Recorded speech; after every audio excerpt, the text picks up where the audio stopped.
it is the beginning of 2024, and I just want to do something easy and fun and heartwarming, which is why I'm doing this Studio Ghibli inspired fan art of like Totoro sushi collection. Now, if you've been following my art journey, you know how much I love Studio Ghibli, in particular Totoro, as well as my love for Japanese food and a lot of things like just Japanese related. So here you can see it's starting off with just painting Totoro in like various positions. I'm using acrylic gouache from Holbein, just adding a little bit of water to it. I love the opacity, how saturated the colors can be if you choose not to dilute it with water. And for me, I don't do a lot of outline and using like a fine pen to stake out where all the pieces and where the characters will be. I'm just using this gouache to roughly outline where I foresee the characters will be.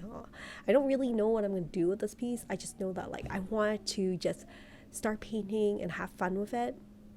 I find that last year I felt pressure to produce specific artwork for specific products, and I think it does, while jolts my creativity, it does limit myself in other realms.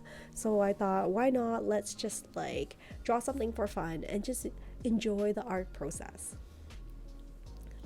My rough plan for this piece of artwork is I have the 6x6 or 9" by 9" piece of watercolor block of paper. I'm gonna fill it with lots of tiny Totoro in different positions, doing a mishmash with nigiri and like sushi and like various Japanese food.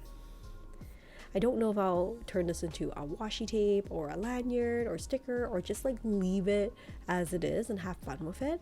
Either way, I think it's okay to just go along with the flow without overwhelming myself. A lot of times when I do feel overwhelmed and don't know where to start, I usually start with like a monotone color, just one shade of color. Here I've chosen this kind of like pastel-y lilac. It's not like a super sharp color. I find it's a little bit more muted, so a little, I could say, flexible, because later on I can add on sharper, more saturated colors for outline. And I think this color is great for shadowing as well.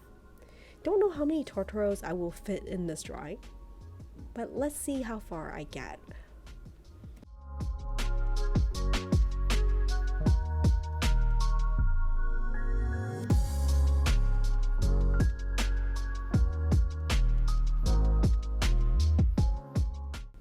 Now that I've had like a rough outline where the pieces are, I'm gonna add on like specific colors. I'll start with like this yellow and then add on some brighter oranges, mixing in some yellows. So you can see that there are salmon and shrimp pieces and like various types of sushi. It just feel a little bit more lighthearted painting something like this, because this is something I can like start and stop whenever I want. I don't necessarily need to do this all in one sitting. And that's one of the things I would recommend if you're starting off gouache for the first time and you just don't have like large chunk of time to allocate for yourself to paint. I think working on a smaller dimension water block or like watercolor paper and doing like small pieces of artwork is much more achievable. You don't have to start off with like doing really big pieces and project. You can always start small and ease yourself into it, and that is the comfort and like the flexibility I'm allowing myself now in 2024, not feeling pressured that I have to do giant projects and get everything done in one go. I think this applies to a lot of things in life. Starting off small and like setting mini deadlines rather than like really hard deadlines for like big projects. Like even big projects can be broken down into like small digestible sections. So here you can see I'm adding in some greens because I think green is like a nice balance for some of these sushi pieces with like these highlight colors. For the seaweed wrapping, instead of using a hard black, I'm actually using a combination of greens and also like reds. So the colors create a little bit more dimension and not as flat if you were to just use black by itself. I would like to add, if you are using gouache for the first time, you will notice that your dark colors dry a little bit lighter and your light colors will dry a little bit darker. So right now it may look really dark, but once the colors dry out a little bit more, you'll notice that the colors will not be as dark, and you may need to go back and layer on more colors if you want the colors to be super saturated or very dark.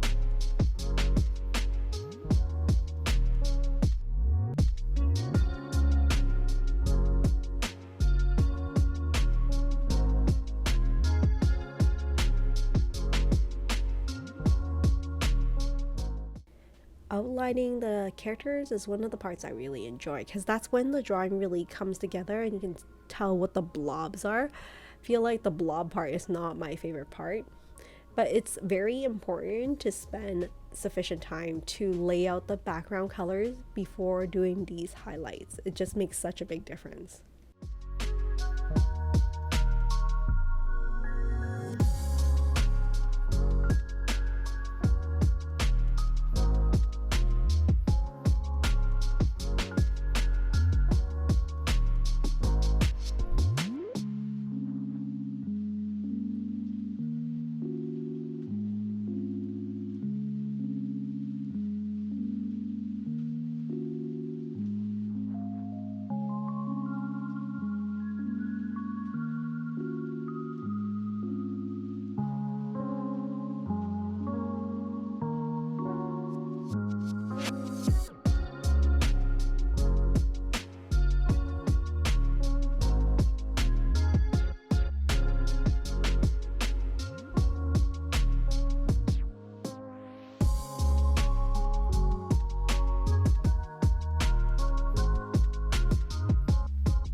So that's it for the art time lapse for the Studio Ghibli inspired fan art, Totoro's Sushi. I think it came out quite well.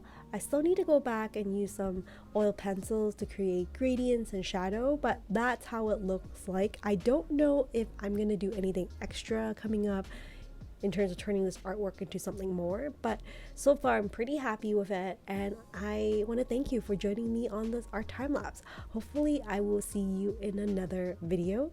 In the meantime, stay safe and stay creative, everyone. Bye for now.